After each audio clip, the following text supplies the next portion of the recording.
Hello everyone, Wolfie here. Since I received a request to do a short video guide on viability of professions in the Burning Crusade that doesn't just scratch the surface but goes straight to the core, here we go today. Profession viability can be looked at from three different angles: gold making potential, PvE boost, and PvP boost. For simplicity's sake, I decided to make separate videos ranking professions for their usefulness, having endgame content in mind. There will be two videos since I'm a scrub at PvP and never actually played it, thus I don't feel qualified to give advice on that part. That being said, today we're looking at the gold making potential. Herbalism. Let's start with the simplest one. Herbalism doesn't have any other use beside picking up herbs, so it's quite straightforward how to earn gold with it. Pick flowers and then pick more flowers until you turn into this guy. But seriously, it's a grindy profession. On a lower population realm, you can make some nice gold, but if you play on a higher population realm, this will be quite competitive gold making way. However, with herbalism you can farm nodes inside dungeons as well, without competition, but you have to keep in mind the possibility of getting locked out due to instance per day limit. If you combine it with the alchemy profession, you are looking at even more potential profit, but that's about it. For the drawbacks of the high competition from both players and especially bots, I will put this one into the B tier. Mining.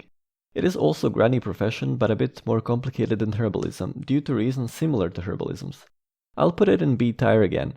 Mining on its own means selling ores, bars and possible rare gems that procs from nodes. On top of that, mining TBC nodes can give you motes. Adamantite deposits give motes of earth only, but fell iron deposits and corium veins will drop motes of fire and earth, so it's a nice addition to good old mining. Ores will be sought after by Jewelcrafter for prospecting, as gems will be in high demand during their consumable nature during early gearing phases. And as always, bars will be used by blacksmiths and engineers. Another great thing about mining is that you are able to smelt some items, very unique to mining itself, like Eternium bar or fell steel bar, hardened adamantite, hardened corium, etc., which will be going for quite a bit of gold. It is a gathering profession and it's probably smart to have an alt with mining, especially if you're taking one of the crafting professions that require ores and bars on your main. Downside and flaw of mining is that in TBC it still takes multiple casts of mining to fully mine the node, and in that time someone else can come and steal a portion of the node from you. Because while there is a courtesy about this, let's face it, not many follow it, or you can get harassed on a PvP server. Skinning. Skinning as one of the most usual profession player will take while leveling seems to have been harmed with the latest TBC beta update from Blizzard, on the evergreen topic of drums and leatherworking. Nevertheless, skinning is useful for leatherworking always, since it devours so much of the leather in the process of skilling up profession. Skinning hasn't been quite lucrative so far, and depending on the way Blizzard ends up tweaking drums, it may sadly stay that way because unlike ores and herbs, it doesn't really craft into any consumables. If we were talking about private servers, or if we had no changes TBC experience, I would have put skinning in A or even S tier, but sadly if the tinnitus effects gets into TBC, skinning will become just a hollow shell of the former self and goes way down on C tier.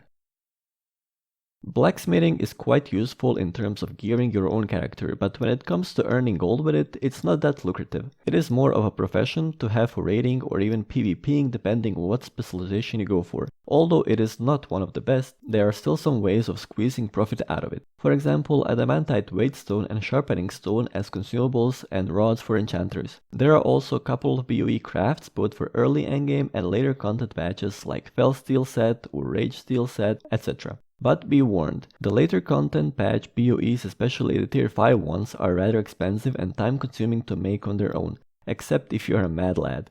There is also one unconventional way for earning gold with blacksmithing, and that's the combination of blacksmithing, enchanting and mining. All you have to do is farm adamantite ores, turn them into bars and craft tons of adamantite cleavers, disenchant them and sell greater planner essences and arcane dusts. GG. I would put blacksmithing in the B tier just because on higher pop realms it can get better than gathering profession with its craft tipping potential that will only require you to get some nice dungeon BOP recipe drop that not many blacksmiths have gotten yet.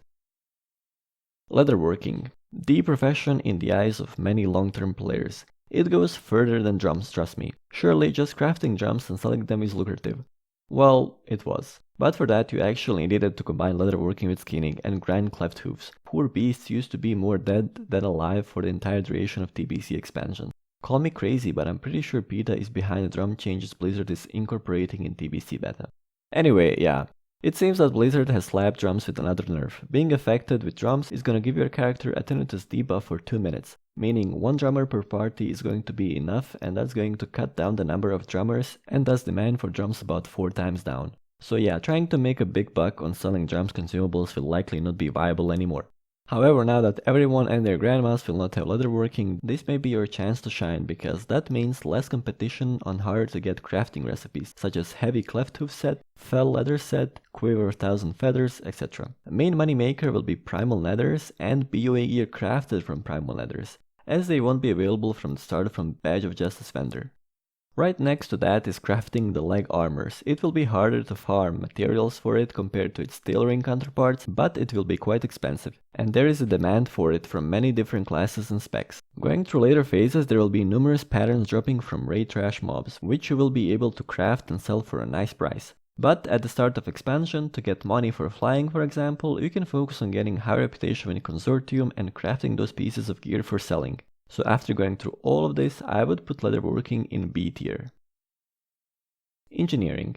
Blizzard decided to lock epic goggles from trainers until Phase 2 Tier 5 content is released, which means that not many players will jump on it from the start, probably. Nevertheless, engineering is usually the most interesting profession you can get, talking about all kinds of mind control cabs, various gadgets that can have funny counter effects on yourself, teleport devices, companions, and battle royale game characters, etc. But is engineering gonna help you earn gold? Yes. Is it gonna be easy and efficient? Yes and no. Let's point out the elephant in the room. Mode Extractor. Plain and simple. Fly around as a druid and extract. That is, if you can manage to tag one before the bot druid does. Unlike back in the OG TBC days, when not all of the scrubs knew about the extractor, you can expect a lot of competition on the clouds. One way to earn money from that at the start is to do the quest for the recipe and invest into making them and selling them on auction house, since mode extractor, just like 99% of other engineering items, require engineering to be used but not self-made, and it's safe to assume that some players will spare some gold rather than wasting time on the quest.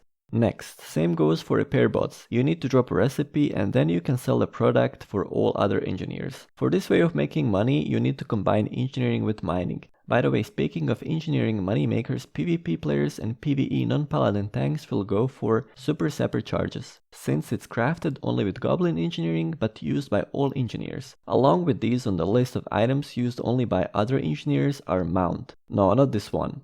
This one, yes. And for this mount, the engineers need C4 charges. If you fancy farming Consortium rep, this may be a good idea to sell, because not all engineers will want to farm revered reputation only for 4 bombs needed for their cool mounts. But we are not done yet. Let's mention legit good ideas and items to sell to players who can use them without leveling up engineering profession. Firstly, gun. Gyro Balance Corium Destroyer. Awesome gun for protection warrior early on. And secondly, scopes for all hunters under the Azerothian sun. It's decently cheap to craft and schematic drops from the first boss in Karazhan, so it's quite easy to farm every ID. So, engineering isn't too bad for gold farming, but you have to combine it with mining preferably, or Jewelcrafting with mining alt. So I will put it higher in A tier. Tailoring. Optimized for cloth wearers, but that doesn't stop your Tauren warrior to be cloth making alt. Once again, 3 big elephants in the room. Shadow Cloth, Primal Mooncloth, and Spell Cloth. The 3 riders of cooldown apocalypse. Making gold this way requires your character to have 350 tailoring. Cloths will be in a very high demand at the start of the expansion, and then after Sunwell release. While for Sunwell crafts, smart players will stack clothes for themselves. In the early phase of TBC, you can bank on more hardcore players paying premium for every cloth cooldown they can lay their hands on. Another path people consider with tailoring is crafting primal mooncloth bags. In my opinion, it's definitely a less lucrative path, especially since Blizzard announced that Harris Pilton and her goodies will be available right from beginning. My simple math tells me that with 4 tailors packed in primal mooncloth, you would have 1 bag every 2 days. And such bag will have to sell for significantly less than 1.2k gold, which is the gigantic bag price. I personally wouldn't recommend this, but rather, if you really want to go the bag making route, just focus on selling netherweave bags, because everyone who didn't buy the 16 slots in Manila will need it for bank or alts or something. With tailoring, you are able to craft, and very cheaply if I may add, the pants enchantment for spellcasters and healers, depending on your reputation choice. One rare enchant is being sold for quite a high price. Once you start grinding dungeons for primal nethers, you will be able to sell upgraded version of spell thread for 3-digit price. Same goes for healing threads as well. Next thing is a little bit more complicated. You might have seen it coming. It's crafting BOE pieces for other players. Surely it takes more time and materials, but proportionally gives more gold. I'm not talking about little black dress. Or am I? Pieces like Bracers of Havoc for casters and Vengeance Wrap for physical DPSers will be sellable. Imbued Netherweave pieces are fine as well, especially for players who are PvPing. These pieces have a nice amount of intellect and stamina with set bonus of increased critical chance, so it's viable in PvP since the starter Blue Resilience set should be obtainable via battlegrounds and not reputation like you may be used to on a private servers. There is one more suggestion to make. It's a simple offering of your services for a fee in crafting items for others or selling cloth CDs later on. If you have an army of cloth alts or you're cooperating with a friend or two, you can get into selling Spellstrike or Whiteman hoods and pants sets. These pieces are gonna be expensive to craft but also very expensive to sell, since patterns have a very small chance to drop in high level dungeons, and especially the Spellstrike set is pretty much best for any caster DPS in tier 4 phase. That being said, I'm putting tailoring in S tier. Alchemy. As the majority of raiding consumables come from alchemy, I would put it quite high up on the list of lucrative professions. Combined with herbalism, this profession can yield significant gold, especially on a lower population realm, but it can be quite viable on a higher population realms, especially if you proc an early flask of pure death or relentless assault discovery. There are a couple of ways of earning gold through alchemy though. Crafting and selling consumables such as elixirs, potions and flasks. Those will be constantly in demand due to their expenditure, especially in progression raids where players will go through more than a stack per raid night. Flasks less of course, due to flasks persisting through that. So get elixir or potion mastery and just list your products on auction house. I talked about vanilla consumables upgrades in my previous video. If you want to know which elixirs, potions and flasks are getting upgraded version in TBC, feel free to check that one out. Another way is passive income through transmutation CD. You can either craft primal might every 20 hours and sell it, or you can sell your CD without having to think about getting primal materials to craft it. Transmutation mastery is not that good by the way, because you can only have one chance of the proc per day due to transmute cooldown. But if you plan to make a transmute cooldown alt and craft nothing else with your alchemy, go for it, and then you can hope to proc up to 3 additional primal mites, but very rarely. As a profession that will always have to produce expendable consumables throughout the entire expansion, I'm putting it in the S tier. Enchanting. Enchanting is a self-sustainable profession. Best way to earn gold with this one is to sell your services for a fee. That way you get gold for skilling it up at the same time. The second best way to earn gold is to buy BOE items for lower price, disenchant them and then sell the materials to people who will pay you to enchant their weapons and gear with those same materials. Being guild designated enchanter could mean a lot when it comes to gold making as enchanter, as you will have priority on the rarest recipes such as mongoose. Also I want to mention the oils as raid consumables, especially oils for casters and healers. If you rock enchanting on a class that can solo farm vanilla dungeons, such as Protection Paladin, just TE blues and either sell shards or make the oils. You can get rich in no time. The Isle of Quel'Danas oils will be competitive as oil for healers, but that's a long way ahead. Combining enchanting with either crafting profession is smart because you can disenchant all of your craft and profit off the mats. With all that being said, I'm putting enchanting in S tier, especially if you got a profession on a tune you can AoE farm on like Paladin or Mage. Besides for those, enchanting will be in A tier. Jewelcrafting is the new profession of TBC. Along with gem slots being introduced on the majority of gear, people will be in high demand of gems. So selling gems or gem cutting services would be one way of making gold. Unlike other professions that have some relatively easy to farm recipes for money making crafts, all rare gem recipes are world BOE drop and thus not farmable and very expensive, especially in the early stages of the game. However, if you end up buying something super useful like agility, stamina or spell hit recipe, your investment will reap a nice interest. While on the topic of gems, it's important to mention that some meta gem recipe will be hard to get, and a person with a chaotic Skyfire diamond recipe in early phase will be able to charge cutting service quite high. Another way of making money is crafting and selling items. Jewelcrafting doesn't have that many like other gear crafting professions, but most noticeable ones are Necklace of the Deep and Delicate Eternium Ring.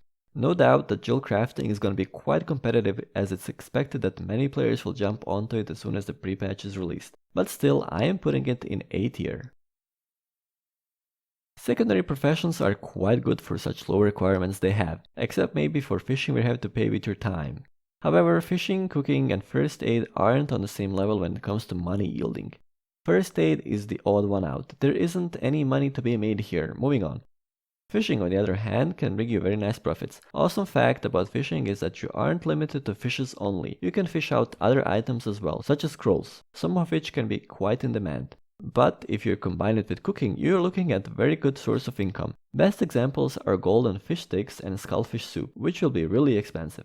While speaking of cooking, aside from fish dishes, you can farm all kinds of meat to prepare food buffs for both melee DPSers and tanks and spellcasters.